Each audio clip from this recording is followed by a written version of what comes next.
When I went over there and married Leslie, like I said, I was 17. And we were in the back bedroom over the old kitchen. And you could lay in bed and hear someone come up those steps. And then our bedroom door would go open. And Leslie would say, "That's enough, Mr. Keddy. Leave us alone for the night." And it would stop. Honest to God, I'm not kidding.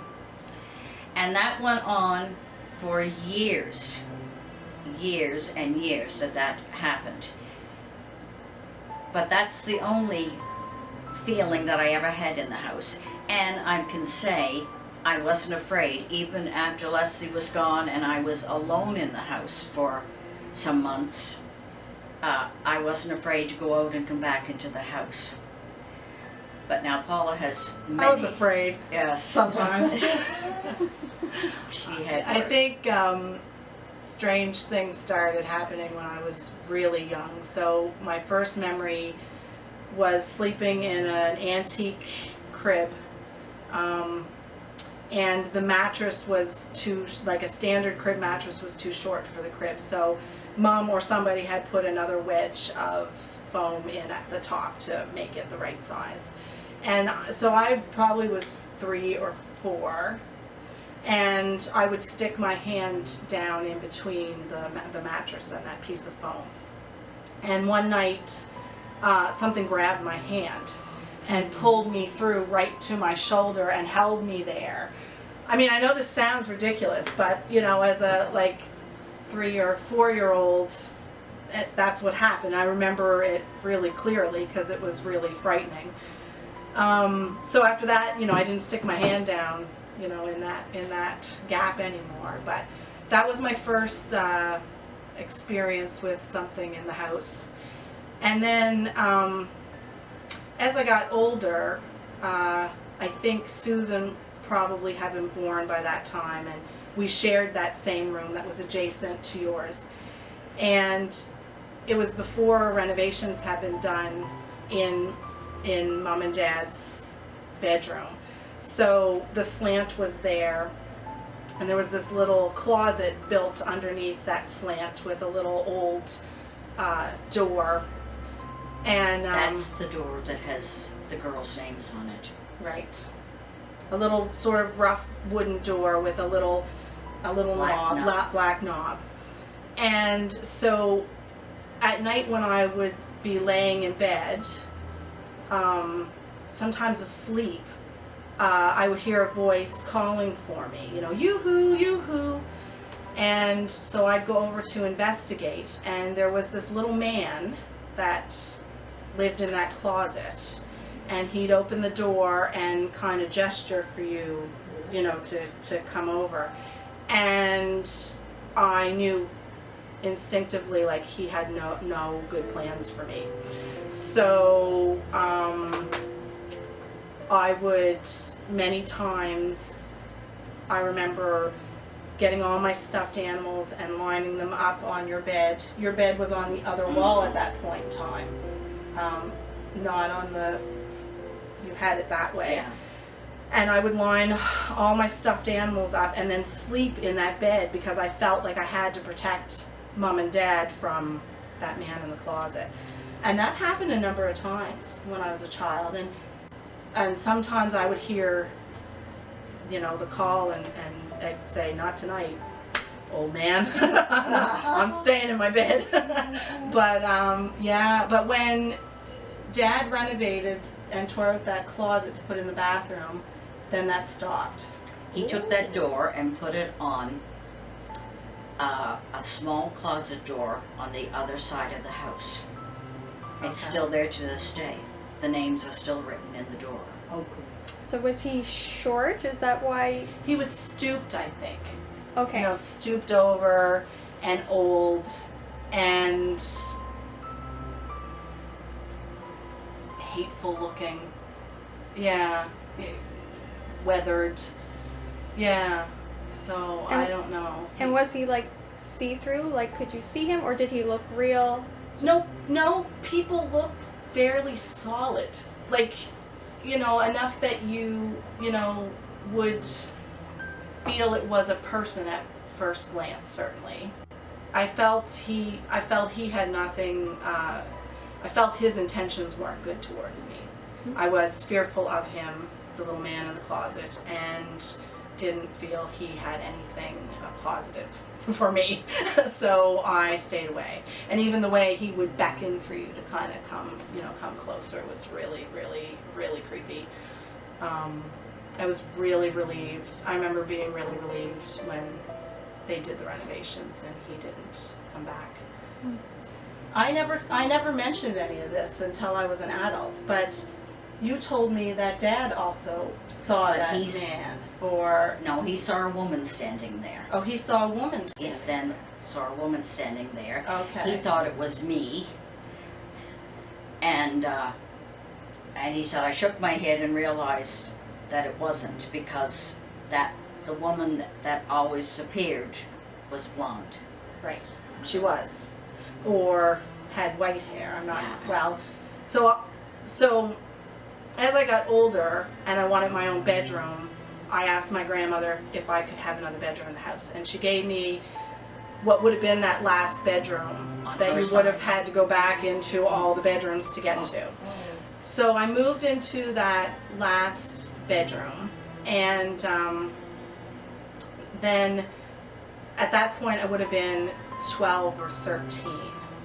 So one night I was in bed, and people have argued with me that I must have been asleep, but you know when you're asleep when you're not asleep, and I hadn't fallen asleep yet, but I felt somebody sit on the end of my bed. So I opened my eyes, and there was my sister sitting there, I thought. So I said, what do you want? You know, my little sister, right? And this girl stood up, and then I realized it wasn't my sister, and, well, I kicked her. So I must have still thought it was Susan. So I kicked her, and my foot went through, and then she disappeared. And then I realized that wasn't my sister, and then when I went back and thought about it, it couldn't have been my sister, because it was a girl at least in her older teens or maybe early 20s, and my sister would have only been, you know, 10 or 11 at the time. And she had a long white old-fashioned type nightgown on and blonde or white hair. Anyway, I was terrified, just terrified. I pulled the covers up over my head, and I didn't want to stay in the room anymore, but I didn't know how to get out of it without looking out of the covers and wondering if she was still there. So that was one experience. And then I had a similar experience as well when you guys had left one time. And I was an older teenager. My grandmother at that point would have been home in the house, but she hadn't been upstairs in years at that point, because she was elderly by that time and she couldn't make the stairs anymore. And I had my boyfriend over because you guys were gone. And I wasn't supposed to, well, I'm sure you wouldn't have been shocked that my boyfriend was over, but you know, it was one of those things, right? You know, so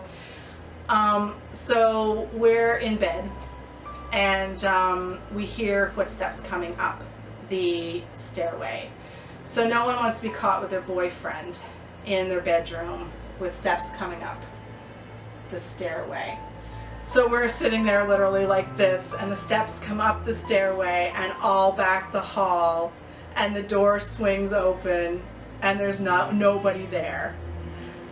So again, like I didn't know if I should scream, run, cry. It's I don't know how he managed to get her there with still. I don't think he spent the night too many times after that, but you know, I mean, we kind of lived with the ghosts. We lived with the ghosts. You know. And like I say, now she felt some danger there with that little man. I always felt there was something in that closet. It was literally a hole in the wall. It wasn't really a closet. The slope went down, and a bar went across, and it went right out to the edge of the roof. So you could, it just went down like that. There was no light in it. It was a creepy spot, no doubt. Yeah. But there was still a feeling. There's lots of creepy spots in old houses, but it had a feeling, an awful feeling to it. Yes. Yeah.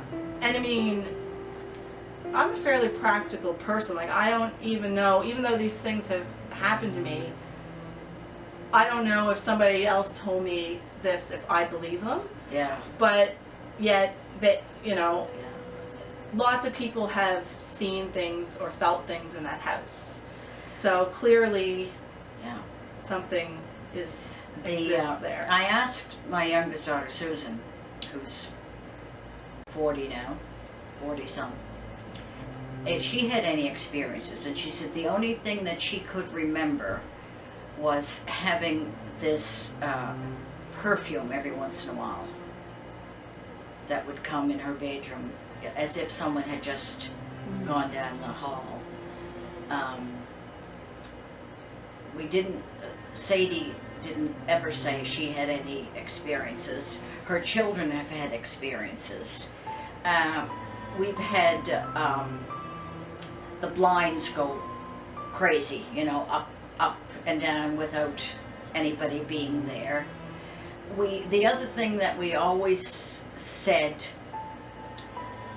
when I would sit by the window in my kitchen on the side of the driveway coming up,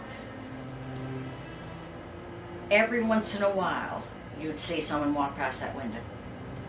Everyone saw that, I think. I Well, think- a lot of people saw Yeah, that. and I would get up to get a better look, and there would be no one there. And I saw that numerous times, that I witnessed that myself, that somebody would walk past that window. And when I left, when the house was empty,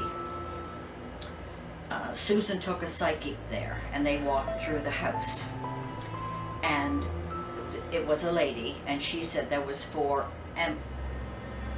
different Spirits in the house. So, that Who knows? we don't know. Who knows? We don't know who they are. I mean, my husband made the joke of, Mr. Keddy, now that's enough. Only because somehow I was always told no one ever lived there but Keddy's before we moved there.